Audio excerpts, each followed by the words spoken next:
হ্যাঁ দেখছি। আমার আর কোনো অভিযোগ নেই, নেই কোনো অভিমান, রাগ কিংবা বিদ্বেষ। চারদিকে অক্টোপাসের মতো বিষাক্ত ছোবল, স্বার্থপরতার গভীর নেশায় মগ্ন। পথহারা পথিকের মতো দুর্গম কাটা ভরা পথ দিয়ে কখনো এদিক আবার কখনো ওদিক চলেছি।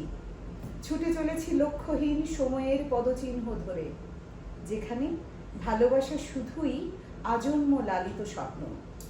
ভীষণ শীত, তুষার বৃষ্টি হিমাঙ্কের বহু নিচে, তবুও তুষারকে আলিঙ্গন করে হাঁটছি।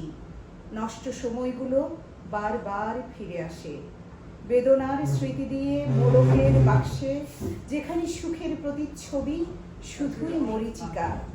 নিজেকে সঁপে দিব একদিন, শেষ হবে বিরহের ইতিহাস, শেষ হবে যাবিত জীবনের সব অভিযোগ, যে অভিযোগ হতে মুক্ত হতে পারিনি আজও।